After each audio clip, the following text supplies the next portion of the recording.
कृष्णाय वासुदेवाय हरये परमात्मने प्रणतक्लेशनाशाय गोविन्दाय नमो नमः। हरे कृष्णा हरे मुरारी। नमस्कार दोस्तों, आज के इस वीडियो में हम सुनेंगे माघ मास महात्म्य के 12वें अध्याय का पाठ। इससे पूर्व के वीडियो में हमने श्रवण किया था किस प्रकार से यदि मनुष्य शालिग्राम की पूजा या आराधना करता है तब उसे कौन कौन से फल की प्राप्ति होती है। विकुंडल को यम के दूत ने साथ ही साथ यह भी बतलाया कि जिस घर में शालिग्राम शिला मौजूद होती है उस घर में कौन कौन सी घटनाएं घटती हैं। यदि व्यक्ति शालिग्राम के नजदीक होता है तब मनुष्य को किस प्रकार के फल की प्राप्ति होती है, वह सभी चीजें हमने पूर्व के वीडियो में श्रवण की थी। अब आगे की कथाओं का हम श्रवण करेंगे। आइए भगवान श्री हरि के नाम का जयकारा लगाते हुए पाठ को हम आरंभ करते हैं। जयकारा लगाने से हृदय में भगवत भक्ति का वास होता है। हृदय पवित्र एवं निर्मल होता है। साफ एवं स्वच्छ विचारधारा सदैव ही वहाँ पर बहा करती है।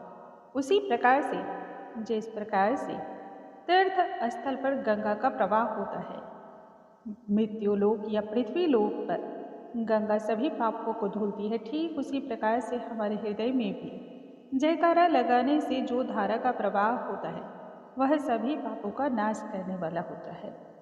बोलो भगवान श्री हरि की जय, स्वामी नारायण की जय।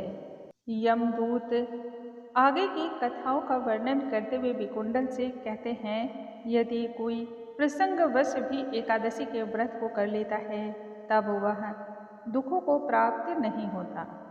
इसलिए मास की दोनों एकादशियां अति ही श्रेष्ठ मानी जाती हैं। ये दोनों ही एकादशी भगवान पद्मनाभ के ही दिन को प्रस्तुत करती हैं। जब तक मनुष्य इन दिनों में व्रत को धारण नहीं करता तब तक उसके शरीर में पाप विद्यमान होते हैं। हजारों अश्वमेघ यज्ञ, सैकड़ों वाजपेयी यज्ञ एकादशी व्रत की 16वीं कला के बराबर भी नहीं है। एकादशी के दिन व्रत करने मात्र से ही 11 इंद्रियों के द्वारा किए गए भी सभी पाप उसी क्षण समाप्त हो जाते हैं। गंगा, गया, काशी, पुष्कर, कुरुक्षेत्र, यमुना, चंद्रभागा कोई भी एकादशी के समतुल्य नहीं है। इसलिए इस व्रत की श्रेष्ठता अनंत बतलाई गई है। सहजता से ही यदि मनुष्य या अनायास ही मनुष्य एकादशी के व्रत को कर लेता है तो निश्चय ही उसे वैकुंठ धाम में स्थान की प्राप्ति होती है। एकादशी को व्रत करने तथा रात्रि जागरण और कीर्तन करने से माता पिता तथा स्त्री के कुल की 10-10 पीढ़ियों का उद्धार हो जाता है और वह पीताम्बरधारी भगवान श्री हरि के हृदय में वास करते हैं। बालक हो या फिर युवा, वृद्ध या फिर अन्य भी बड़े से बड़ा पापी भी क्यों ना हो, इस एकादशी को करने से मनुष्य कभी भी नरकगामी नहीं होता। यमदूत आगे फिर बतलाते हुए कहता है कि हे वैश्य, मैं सूक्ष्म में तुमसे नरक से बचने के हेतु उत्तम धर्म के विषय में बताता हूँ।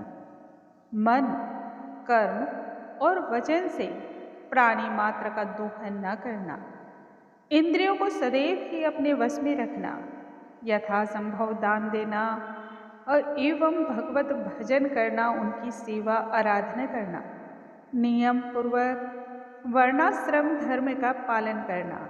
यदि मनुष्य अपने इन कर्मों को एकनिष्ठ होकर के करता है, इसका पालन करता है, तब सदैव ही वह नरक के द्वार से दूर रहता है। स्वर्ग प्राप्त करने की इच्छा से मनुष्य गरीब भी हो तो भी जूता, छतरी, अन्न, धन, जल कुछ न कुछ सदैव सदैव के लिए दान अवश्य ही देता रहे।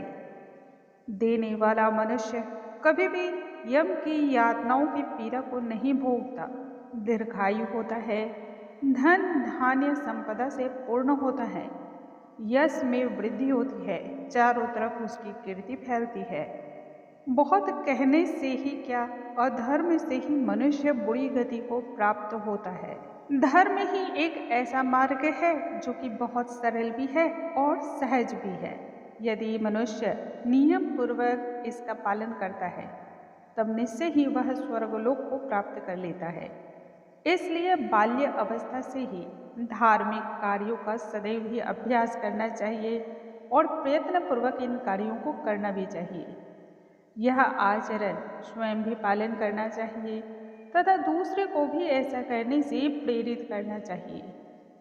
यदि मनुष्य इन बातों को सदैव ही अमल में लाता है तब भगवान श्री हरि की असीम कृपा उस पर बरसती रहती है। बोलो भगवान श्री हरि की जय। स्वामी नारायण की जय। स्वामी नारायण नारायण हरि हरि। जप लो नारायण नारायण हरि हरि।